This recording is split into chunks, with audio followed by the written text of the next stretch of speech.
Happy Monday, Jared Hall. Happy New Year, Josiah. Oh yeah, it is New Year. Happy New Year. You in the frame well? How does that look? I think we're on. We're good. Good. Here we are. Hey. Bro, how was your Christmas? It was good. Yeah.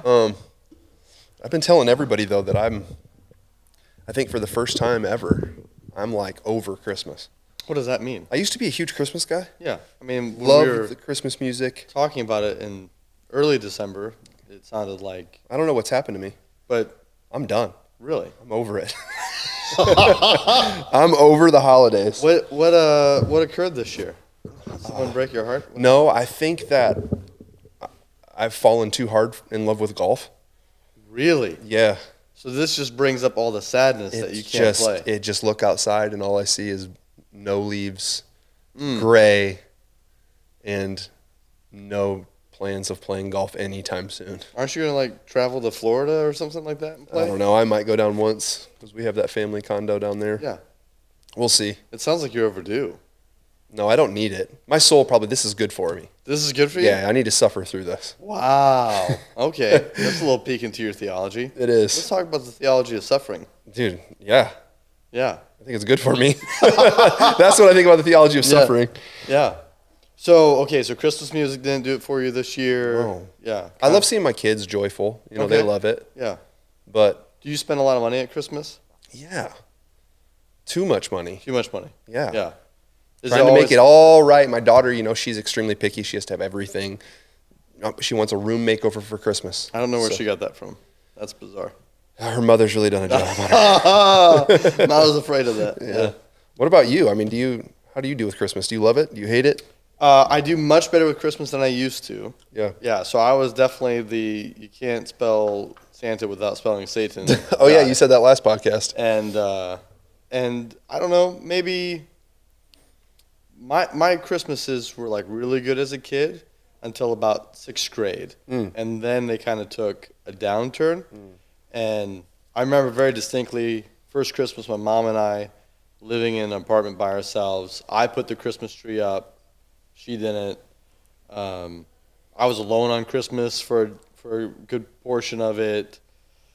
Well, I got a Shaw and a thing of hot cocoa for Christmas, which, when you're a 12-year-old boy, it's like, what do I even do with this? Hey, do me a favor. Scoot your chair up a little bit. I think you're a little outside the frame. There we go. I want to make sure they can see your pretty face. Okay.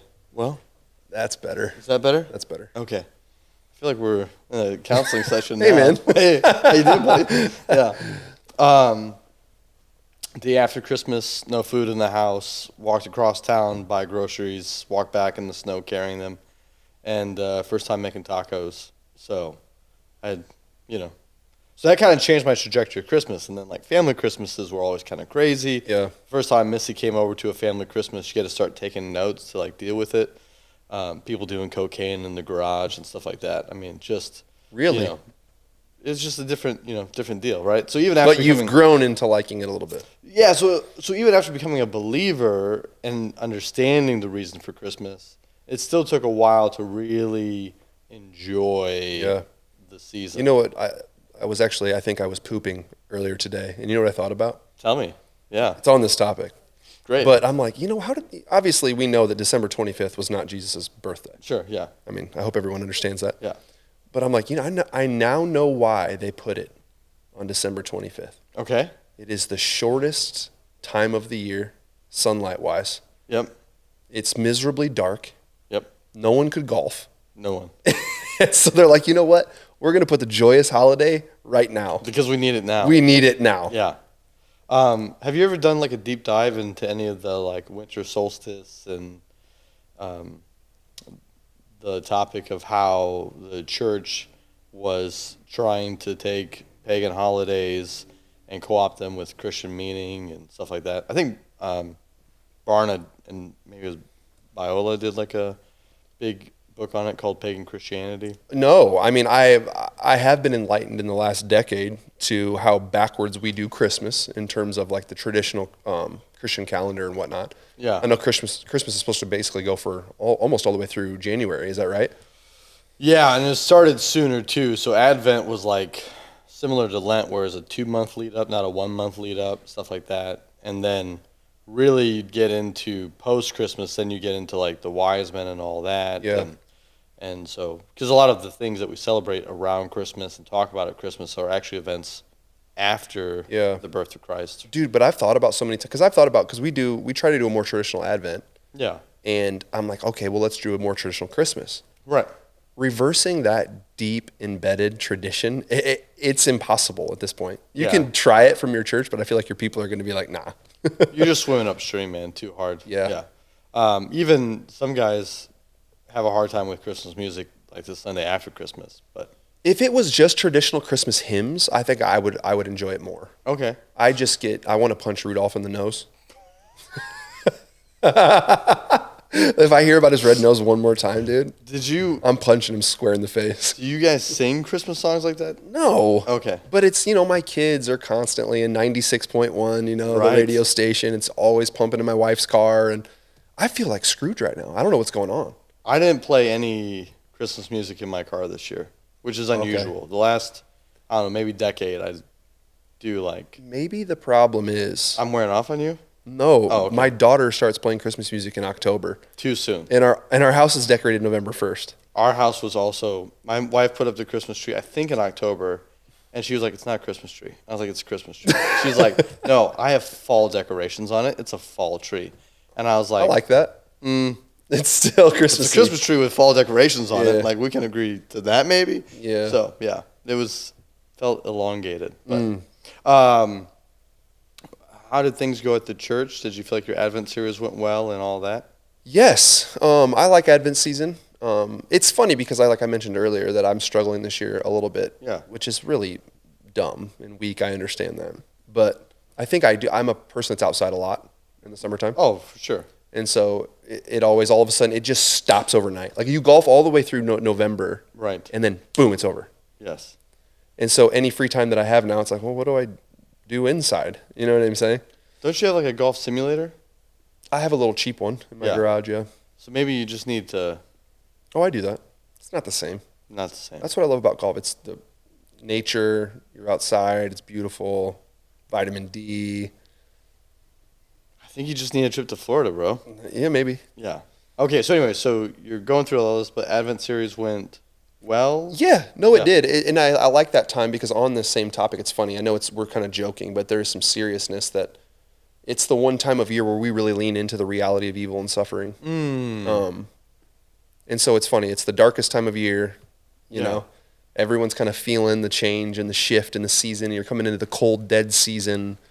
And I'm trying to become the Christian that really leans into that because I think that when you lean into it and the reality of Advent, that Christ, his final return is not here and we don't live in perfection. We're still living in a fallen world.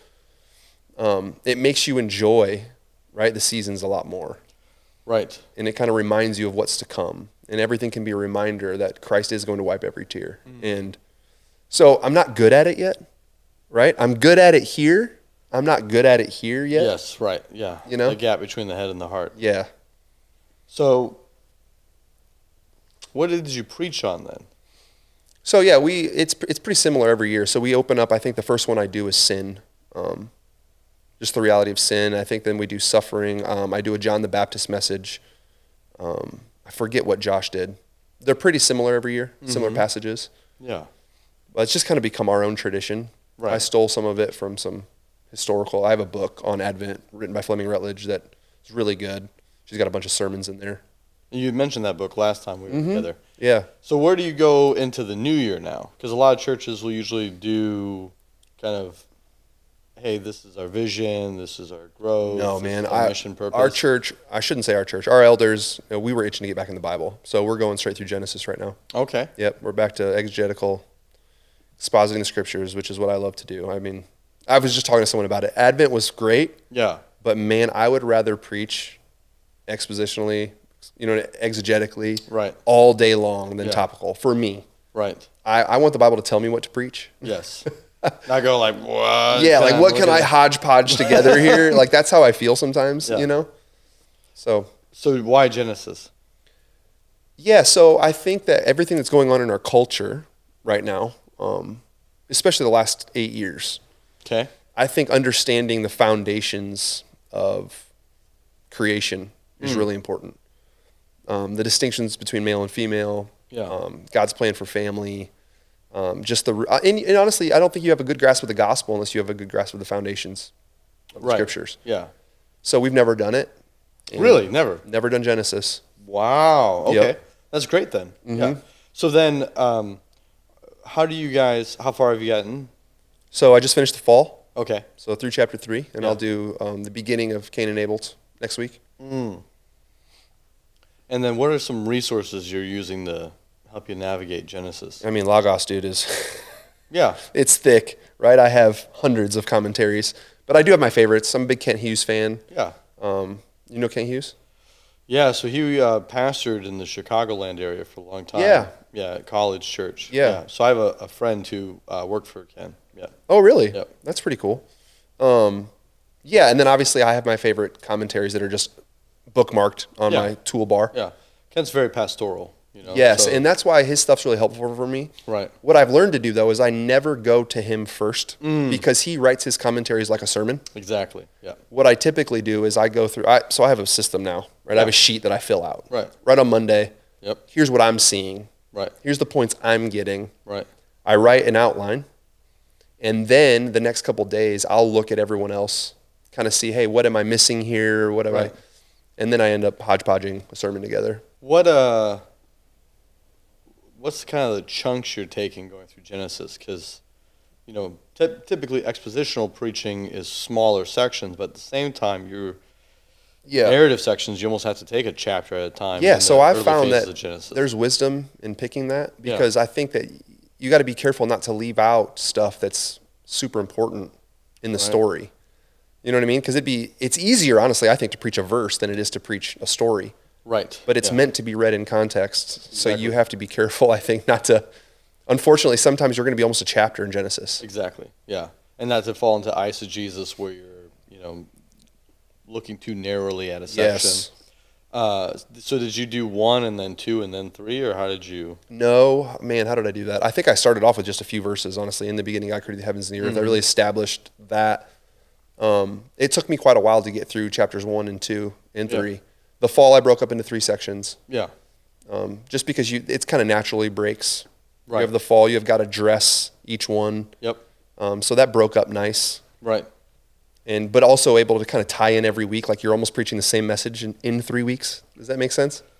Yeah, because that's the challenge with 3 is that you can kind of do it almost from 4 perspectives, right? So you can do it from like the Lord's perspective, the curse on Eve, the curse on man, the curse on the serpent, right? Yep. So, yeah. But you can also do it in just 1 week and kind of quickly highlight all 4. So yes, it's interesting that you bring this up because I've been noodling a little bit on what I want to preach on in 2025 and beyond, right before Christmas. And I came up with this idea, kind of how my preaching calendar works out for the foreseeable future, is that I'll be in 1 or 2 churches for like a 3-week cycle, 4-week cycle maybe, if it's a 5th Sunday month.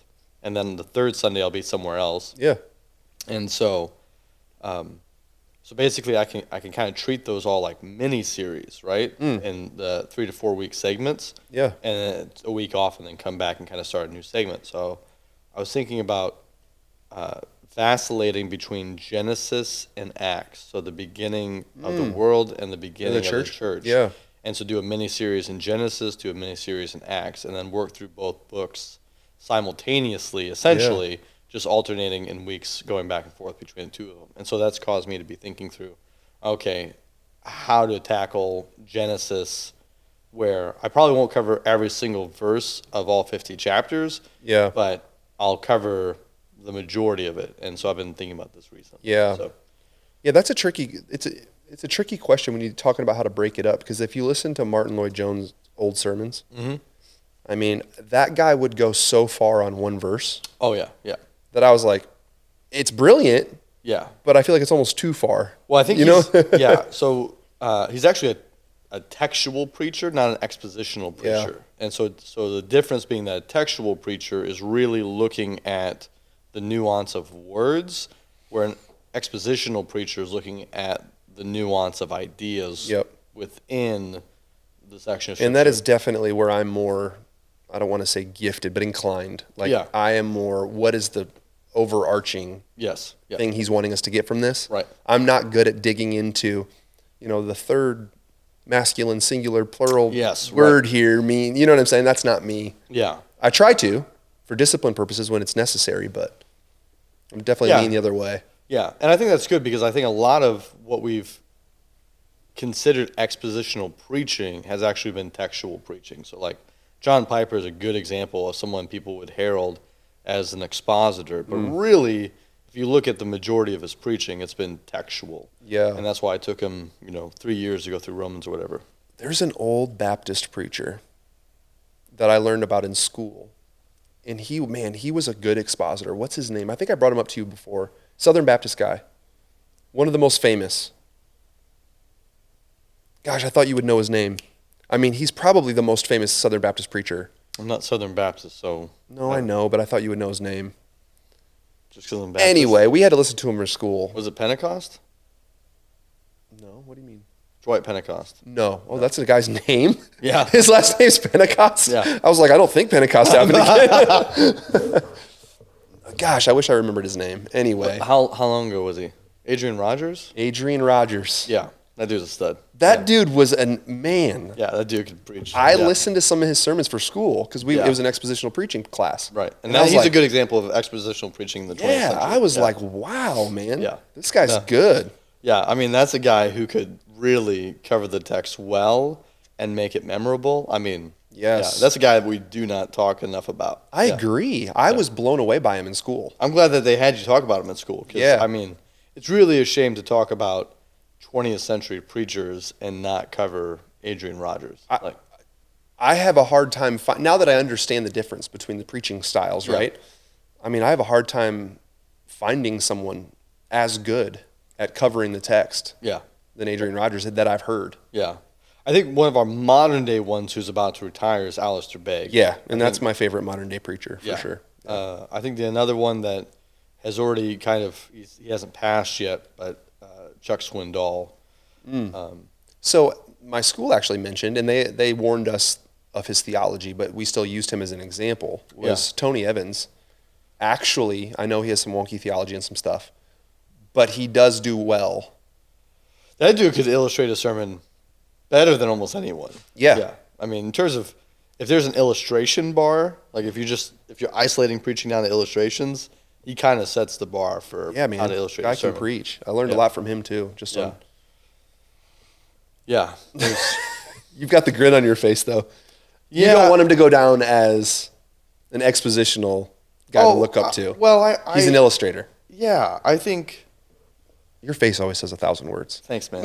Yeah. Well, it's because I'm processing a lot. Like, okay, what can I say? What should I say? What should I not say? And I think Our audience wants to hear the raw truth. Yeah, I think some interesting things about him that I've learned over the years is that his theology trends towards the Pelagian, meaning that his practical outworking is that if people haven't had the gospel preached to them, is that they cannot be condemned to hell. And so he takes the theology of kind of the age of accountability and then applies that Yeah. everywhere. Totally understand he has some deep theological problems. And The guy can preach. oh yeah, 1,000%. And I just think that it's something that was out there. It never really became like a mainstream issue for him. I don't know what the issue was that caused him to have to step out of his pulpit. I think he said he had infidelity in his past years ago. Well, he didn't say that, but it seemed. Oh, it didn't? Yeah. Okay. And the elders wouldn't say what it was either, and so it was an issue from years ago. He's remarried. His wife had passed away, and yeah. So it's always tough when a guy who's had that longevity of a ministry steps out of ministry because the elders ask him to, but yet mum is the word, right? It's like you've had a public ministry. Yep. Then there's almost should be a public accountability, I think, but I could be wrong. Anyways, all right, so you're going to tackle Genesis. What about the flood? Because the flood's interesting because it covers a lot of chapters, but at the same time, it doesn't cover a lot of information, right? Yeah. So there's kind of a telescoping that I think would need to happen. That's a great question that I have not come to yet. If I'm being honest, I sit down every week and then basically like, hey, how am I going to break this up this week? Yeah. So I'm not getting ahead of myself. Yeah. I know Genesis is a big project to tackle, so I'm chunking away at it. Right. I'm excited by that. What about the because you're almost there so after Cain and Abel, then you go into Seth's lineage, and so you basically have a genealogy for a chapter That'll be fun. before you get to a flood. Yeah. So I'm guessing how I'll do that is I won't make that a week. you don't think so? No. So I think there's something very interesting. Or you think I should? I think it could be a week. I think it could be.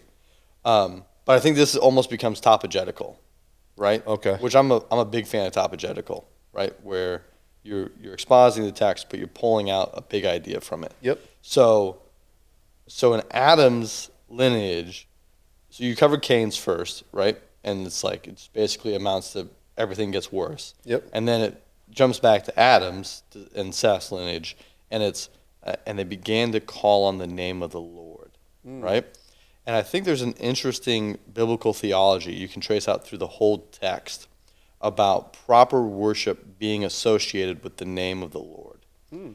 And you see it consistently throughout the Old Testament. You see it consistently throughout the New Testament, right? You go to the Great Commission, right? Baptize them in the Name of the Lord, yep. in the name of the Father, Son, and Holy Spirit, right? Yeah. So like in Revelation 22 or 21, he's going to put his name on all of the believers, right? So this is a theme there, that proper worship is associated with the name of God, right? What does Moses have revealed to him in Exodus 3, right? The name of God.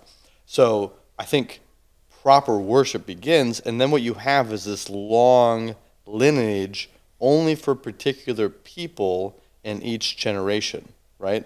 So I think a lot of people mistake it that Like that's all of it? yeah, that everyone lived a long time then. Yeah. And I don't think so, because it talks about them having sons and daughters, but you're only identifying one person. And they have this long lifespan, right? And so I think it's actually just the one person out of who's faithful in that whole generation who's properly worshiping the Lord, Yeah. who then has this long lifespan.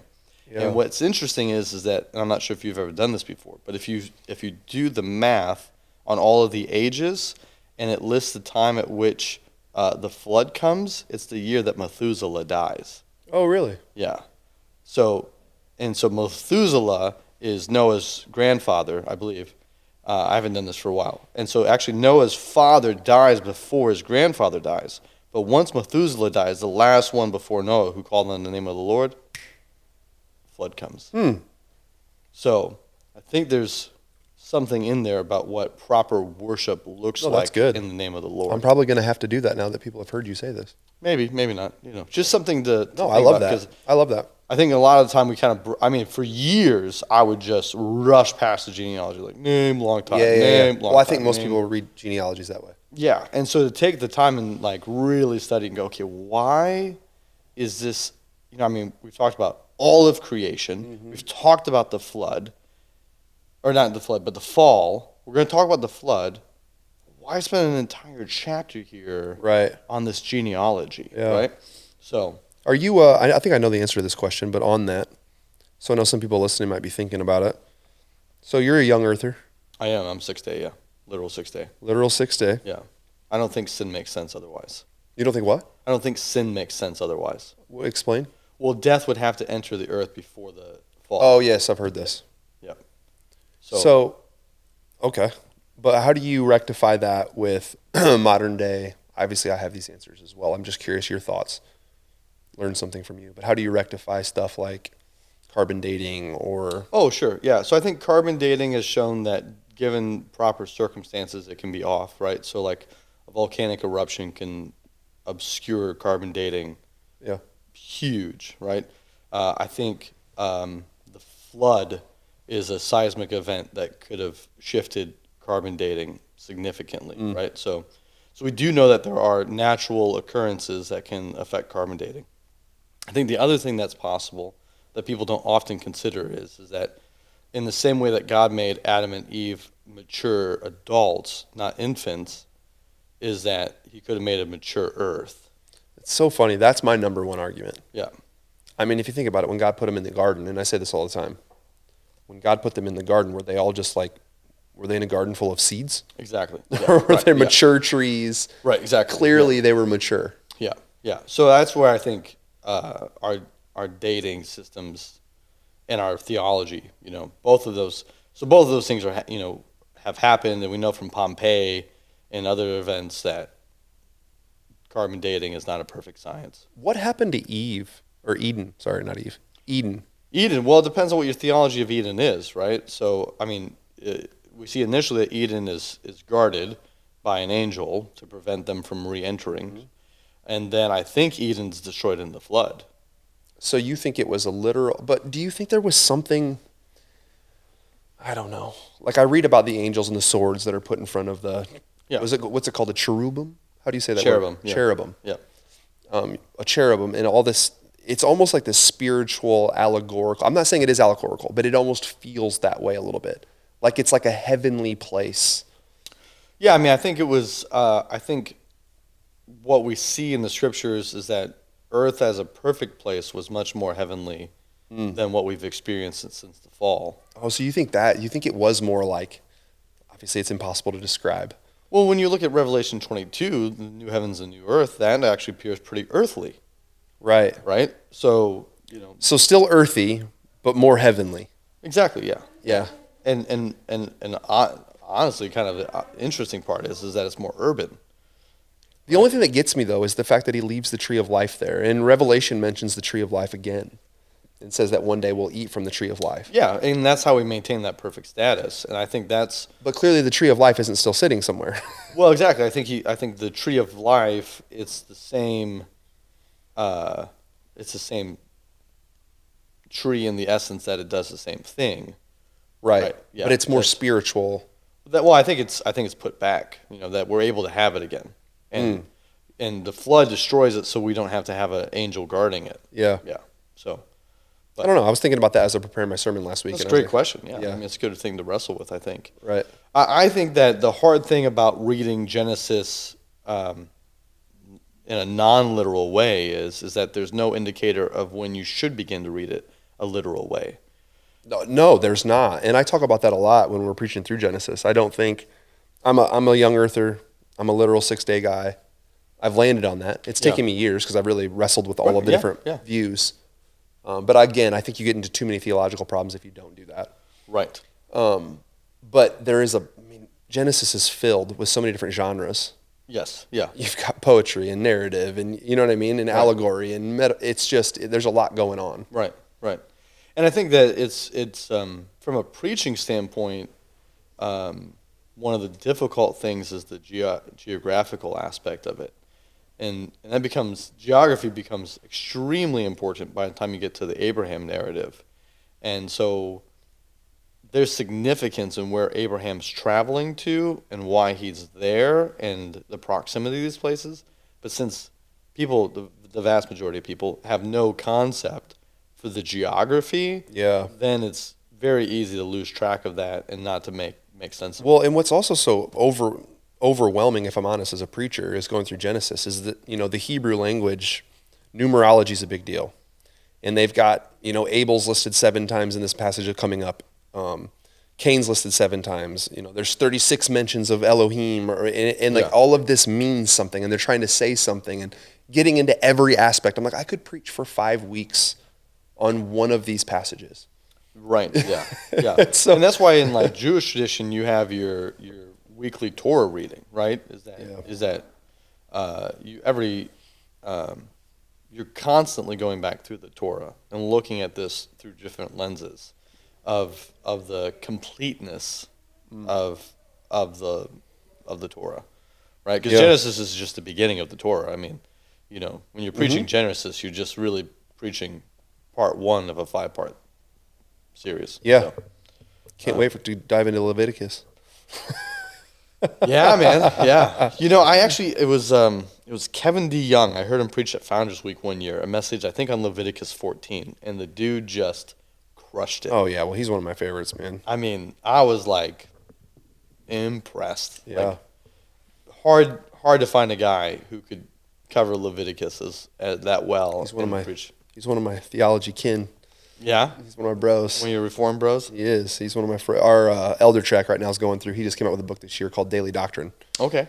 It's one page on all the different doctrines, and it's that's a great way to do it. For him to do it, I mean, it was a big undertaking. Yeah. Super difficult to compile these down into a page. Right. But it's been really fruitful. Have you read Pentateuch's narrative? Mm-mm.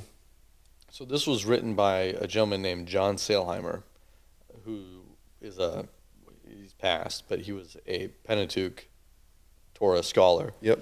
And he really cracked the code, so to speak, on the interpretation or the hermeneutic of that the text is inspired, not the event. And that oftentimes preachers kind of lose our way interpreting the passage because we're trying to interpret the event that occurred, not interpreting what the text is he implying the us. event didn't happen? No, he's saying the event 100% did happen, but that the event is not what's inspired in the sense that we understand inspiration, right? That the text is what the Lord has given us, and it's understanding that properly, not getting behind the text and trying to understand the event, right? Yeah. And so his literary analysis of the Torah is phenomenal. And the last one he wrote, and this was kind of his magnum opus before he passed, was the meaning of the Pentateuch. And John Piper's endorsement was, he says, if you own one of my books, sell it and go buy this book. Really? Yeah. So. Wow. I need to read that. The meaning of the Pentateuch? Yeah. So the first one that really gets you going is Pentateuch's narrative. And in the introduction, he covers the idea of text versus event and how to do that. But I think it'll help you on a weekly basis as you process through those things of how to think through it from a literary standpoint instead of an event standpoint for preaching.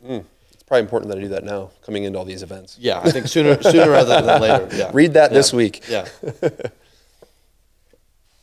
It's good. As you think about world events this last week, we had a terrorist attack. Yeah. I'm a conspiracy theorist now. I've been telling everyone.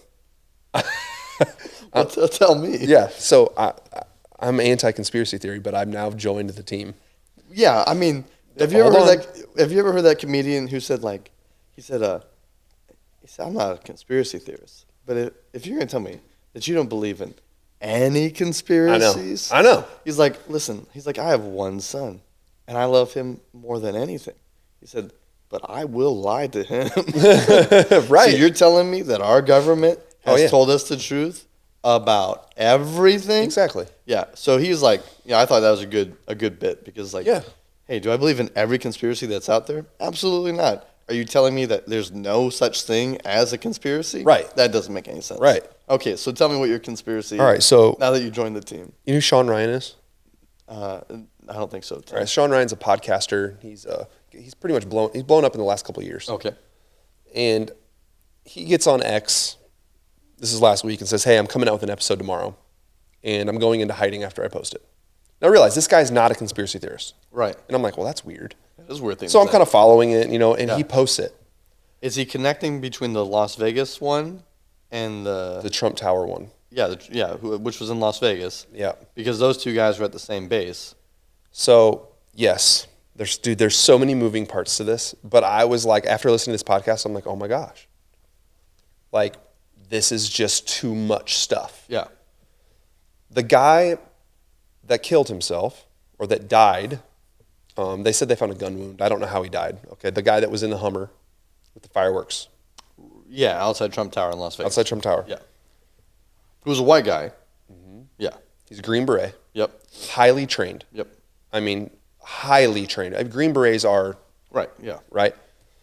For him to mess up with fireworks in front of Trump Plaza, number one, he was a huge Trump supporter. Yeah. Right? Number one, doesn't make sense. None of his friends said he had any depression issues. Right. A couple days before this happened, he emails another Green Beret and says, I need to talk to you, and I need you to get this on Sean Ryan's podcast. I need you to get this to anyone that you can. And he basically says, my phone's being tapped by the FBI. I don't know why. here's why I assume I'm being tapped. Yeah. He was involved in some kind of drone civilian killing situation that was a really bad look for the U.S. Okay. It had been kept hush-hush. You can actually go find this now. It's actually public, but it's been kept really quiet. Yeah. There's that. He had information on the drones. In New Jersey? All the drones we've been seeing. Yeah. The balloons in China. Right. Anyway, Yeah. he called them gravitic compulsion systems. Okay. Okay. No idea what that means. Says we've had this technology for decades now. It's clear what this is. We've used them before, blah, blah, blah. And he's saying all this stuff, all these answers. Writes this guy reads this, and he's on the podcast with Sean Ryan, and he's Right. reading the email. Right. And this guy's also never been involved in any conspiracies. Right. He doesn't really know what's going on. He goes, I got this email from the guy that just died Right. 2 days ago. I'm sharing it.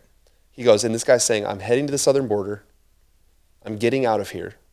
And the next day, the guy's dead. Okay. And I'm like, what in the world? It's bizarre. Super bizarre. Yeah. And the family of the guy, they all say they don't understand this. Never Never makes had any sense. mental health. Right. All his buddies are like, don't get it. He's highly trained, and especially in explosives, highly trained. Right. If he wanted to set off a bomb, he could have set off a real bomb. Right. Yeah. There could be a real problem. Right. And so, dude, I'm reading all this. I'm like, oh my gosh, I'm a conspiracy theorist. This guy is either not dead Yeah. or he was killed by the government. And it was planted there to make it look like. Right. Yeah, got it. Okay. And dude, anyway, you gotta find this podcast. Anyone listening, go watch it. It's out right now. It's got millions of views already. Sure. It's everywhere. Something's going on. Okay. And so, does it link to New Orleans? I didn't get into that part. Okay. I'm not sure. I have heard that though. Yeah. They're saying they're linked somehow, aren't they? Well, they're saying they were both at the same military base at the same time. Is that not odd to you? All of it? Well, I mean, it is kind of odd. Yeah, I think for sure. And then, I mean, the New Orleans one is very sad. I mean, dude, what is going on? We have unidentified flying objects all over the place, and no one has a clear answer of what's going on. Have you Right. ever lived in a more odd time than this?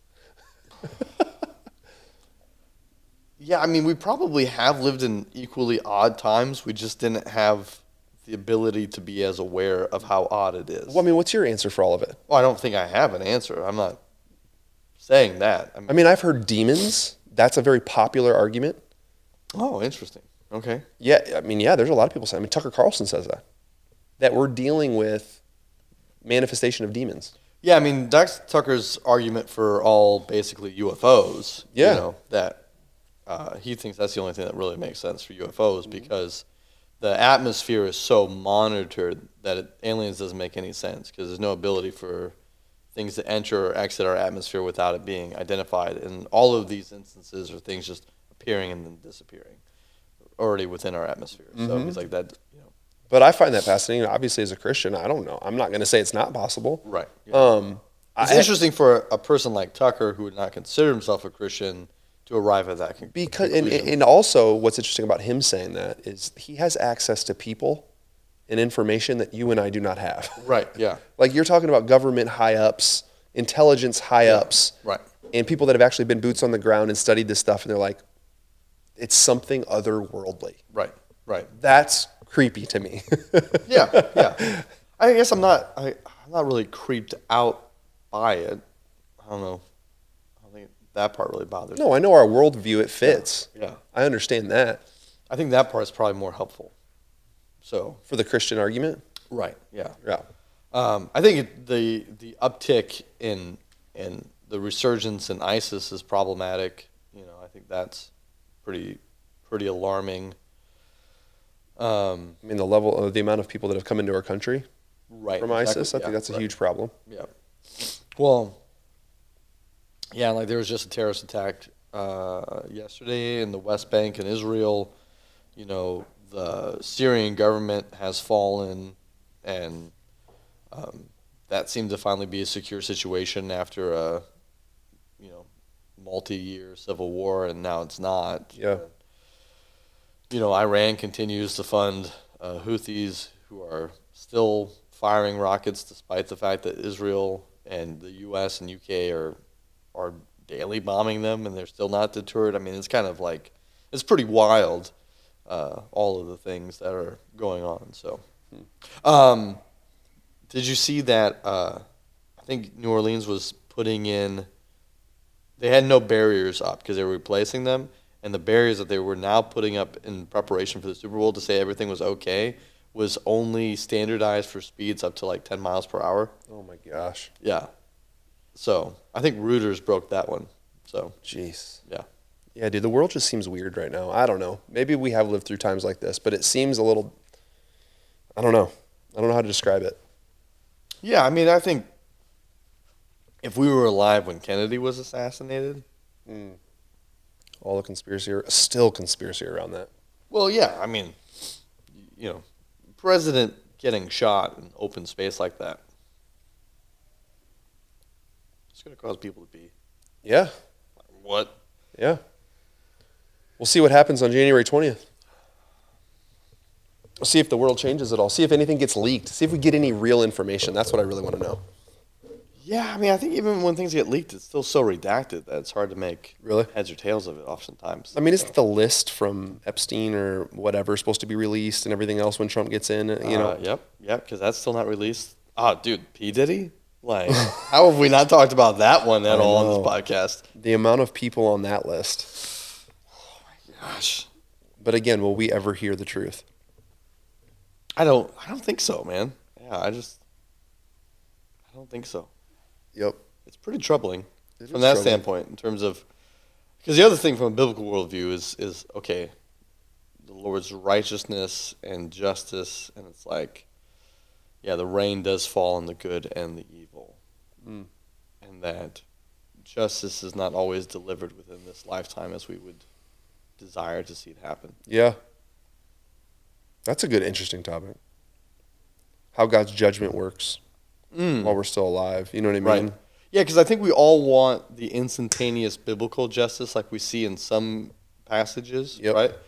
I mean, when you think about how quickly justice fell upon like Ananias and Sapphira after they lied about their offering to the early church, and it's like, dead. Hey, was that the whole thing? Yep, dead. You know? You're like, whoa, that intensified quickly. Well, they lied to the Holy Spirit. Yeah. Well, make note. Let's not do that again. Don't do that. Yeah. And then you see like all of these. I mean, I don't know. And in the church world, you see a lot of guys falling, who have had these large ministries, and that seems to be a never-ending story. I just would prefer to not have a large ministry, I think. I think that's really the solution, man. You know what I mean? Like, Lord, keep me from any kind of fame, because that's not what I need. Yeah. There was something, I don't know, a few years ago where it was like the ability to go out in public and for nobody to recognize you is a gift. And it's and for some reason, at least in the millennial psyche, maybe it's not true for every generation, but I feel like in our generation growing up, it was like, no, the gift is to be recognized. Yeah. Well, I mean, there's a temptation of that even in ministry. Oh, for sure. I mean, most people see ministry success as you become very well known. You know what I mean? Our podcast blows up and we get like 100 subscribers. Golly. What are we going to do? I mean, wow. Probably go find some sponsors. That's probably the first thing that we'll do if we can get to 100. But seriously, the temptation, you see it in seminary, right? You see guys like look at the big names and like that's what it means to be successful. Right. Yeah. Well, and I think that's the key, right? Is that what is success? Yep. Because, and this is an interesting topic because I think it ties into something I want to talk to you about. Because I know you're a goal-oriented person, and I was kind of curious what your thoughts were around New Year's resolutions and if you created any of those or not. I don't. Yeah. Because I think I'm so driven naturally. Right. I have in the past though. Okay. But I've just learned that they always fizzle out. Right.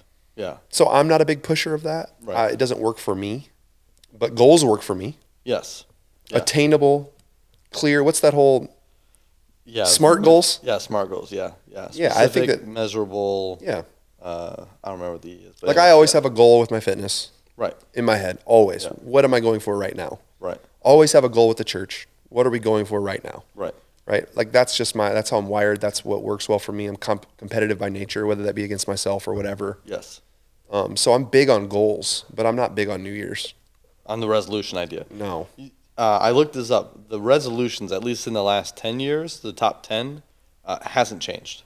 Like they kind of fluctuate a little bit on where they land and how common they are, but they really don't change, right? So like exercising more, eating less, budgeting more, traveling more, reading more, all of it stays. Quit smoking, all of it stays the same in the top 10. And so it's like clearly this does not work if over 10 years the top 10 list doesn't adjust. Yeah. But goals do seem to be extremely helpful, where resolutions of kind of this, it's a new year, new me, is so fabricated that it's like, well, if you didn't have discipline on January 31st or on December 31st, here's a news tip. On January 1st, you don't magically have discipline, right? Yeah. And discipline is really what you need to achieve goals. Well, and this sounds egotistical as a Christian, but I think that you have a cheat code when you study the scriptures and the human condition and It's the an heart. interesting way to say it. Okay, tell me about what the cheat code is. Well, the cheat code is I think that we have access and study the truth about who we are Right. and how we're wired Yeah. and what discipleship looks like. Yes. And I know better than to think, oh, I'm going to set out and start a New Year's resolution. I know that it's going to take a long obedience in the same direction to actually change, right, what I worship, what I love, my habits. And so I'm much bigger on start chunking away small. And I love the term plod. Okay. I think plodding is a brilliant term. I think it's a biblical term. Yeah. I think you start chipping away every day, Yeah. and small little changes in your life end up becoming big habits. I would say that I agree with that. Yeah. Yeah. Yeah. As opposed to this whole, I'm going to the gym every day now. Right, Nothing but yeah. vegetable. I see this all the time. And it's just like, dude, it was funny. On New Year's Day, I went to the Y and it was packed. Oh. I went, for dude, sure. I went today. I'm like, where'd everyone go? That quickly. I'm like, where did everyone go? Yep. But it's like fitness has become, it's a great example, but it's just become who I am. Yes. To not work out Doesn't make is sense. more, it takes more effort Right. than to work out. Yes. You know what I mean? Yeah, or the duration. That's what has been cultivated in your life. Yep. So going back to the success thing, right? Success is really just the accomplishment of a goal, right? So then the question is what are the goals that you set when you're in ministry? Are you talking about for the church or for me personally? Yes, both. So for the church, I've always been, by the grace of God, because of how I came and got passionate about the faith, I've always been discipleship oriented, Yeah. right? Where I'm in ministry with other guys that are very pragmatic in, hey, I've got to hit these attendance numbers, or we want our budget to be this big this year. Yeah, nickels and noses, right? That's the classic one. Yep, and I've really tried to fight against that. I'm Right. like, I'm not interested in that. We've had because you sat in and went through the whole thing with us, the vision for us, but I've been trying to change the culture of our church for a while, and so measuring that can be tricky. It is tricky, yeah. And for me, right now, I'm trying to create a culture of people that glorify Jesus, make him look beautiful in doctrine, relationship, and worship. Doctrine being a big one, the foundation, the truth. And I start small, so my focus is the people that I'm discipling personally. Yeah. Right? Obviously, I focus on the whole church because I preach to the whole church. But I've got elders and elder track that I spend my time with side by side, knowing that if I raise these men up and can tangibly see their change, see their growth, that's going to spread. Yeah. And I mean, luckily, dude, we've seen some really, really great fruit this year. We've got 4 elders in elder track. We've got 5 elders that are actually elders. So we'll have 9 elders by the grace of God by the end of next year, which sets us up to plant another church.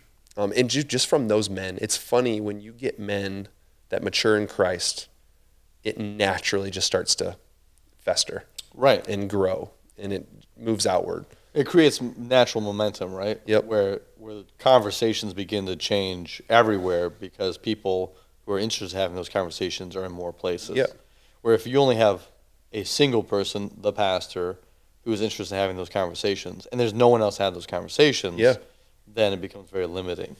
Yeah. I had a kind of a moment once where I was trying to start a fire in the middle of a small downpour at a camp, right?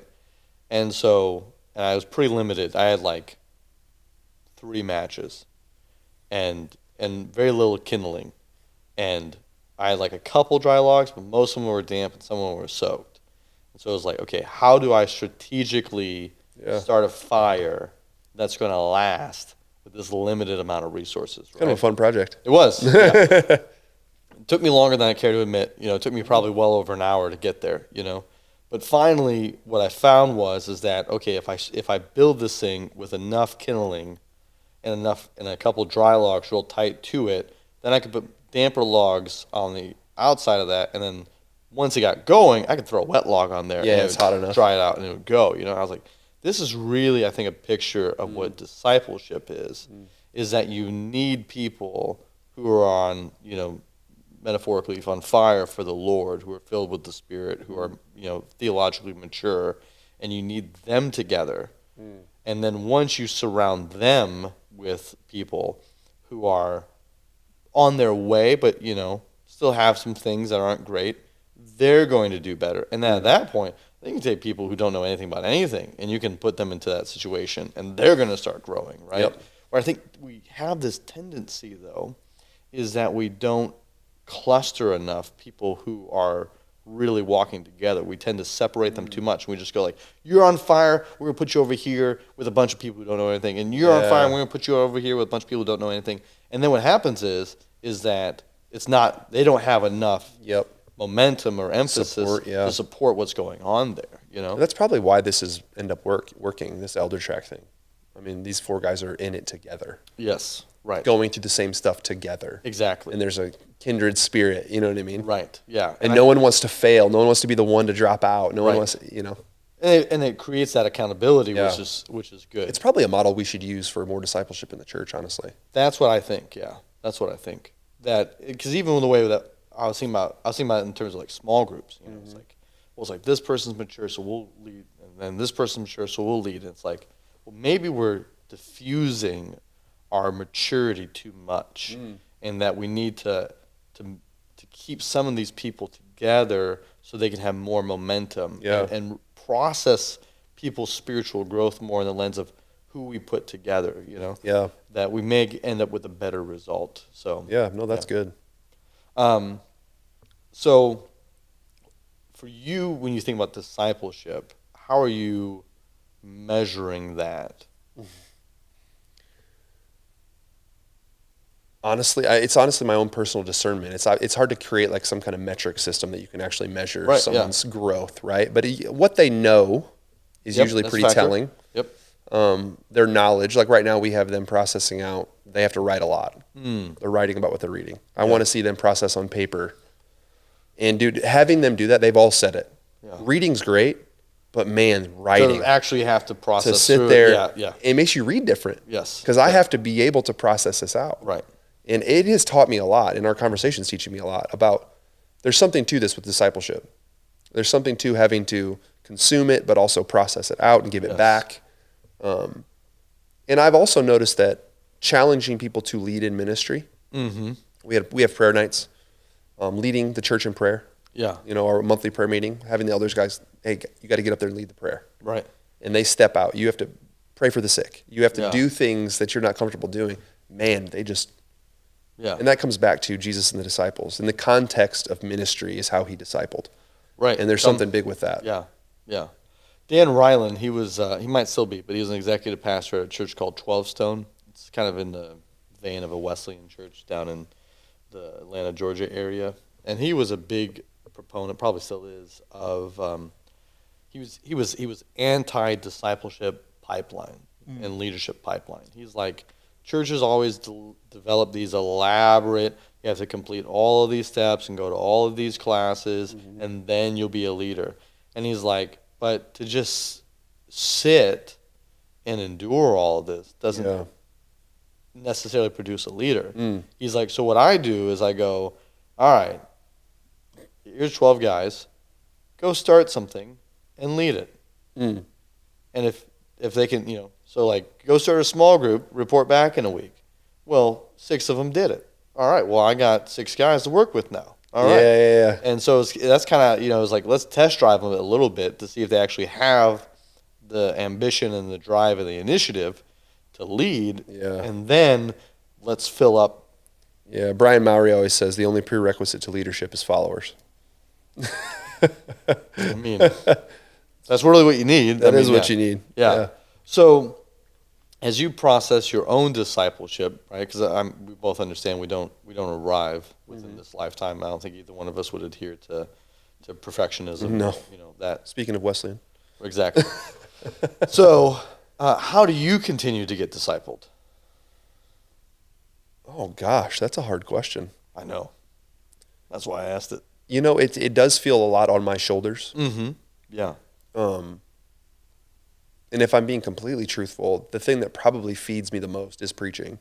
Sure. Yeah, I'd agree. I mean, it makes sense to me. I mean, what I get out you're of doing the depth of study, right? It's the depth of study, but also there's something that, but there's something about being in the pulpit. You're fed. Yeah. You're fed when you preach. Right. As much as the people out there are. Arguably, oftentimes more, I would say. Yeah, like I come off of a Sunday, and it's more than just like, oh, people thought my message was good. It's not just that. Yeah. I mean, my favorite time of worship every week is getting in my truck after church and putting on worship music after I've preached. Yeah. There's something God glorifying about it. There's something, I don't know, I'm fed when I preach. Yeah. Well, it's a step of obedience. Yeah, but also to see God move sometimes, Right. where, you feel so weak. You've prepared this sermon, you're like, I hope this goes good. Yeah. Here we go. And then sense of like inadequacy. Yeah, and then you see people moved in their spirit and you're like, man, God did this. Because this was more than me. Right. It was part of me, but it was more than me. Yeah, right. That feeds me. But I don't know, man. I probably need a better system of accountability and my own personal growth. But I also have cell group. Yeah, right. I have got personal accountability where I do confess sin, and I'm big on that. Yeah. I was talking to a guy years ago. It was a headhunter who'd called me about a discipleship pastor position. And he was just got my name from somebody and was like, would you consider yourself an expert in discipleship? And I was like, well. Anybody that says they are. I said, no. I said, no. I said, if anybody tells you that they are, I said, they're lying to you. Yeah. And he got a good chuckle out of that one. He's like, I think they're looking for yes, though. And I was like, I mean, you could tell them yes, but I'm just saying if anybody in the United States is running around as a discipleship expert, I think the church would look a lot different. Yeah, because if you're just going to measure that off a metric of like numbers, like there's churches of 40,000 people, right. But I go in there, I went to one, and I was not impressed by the depth of discipleship that I saw. Yeah.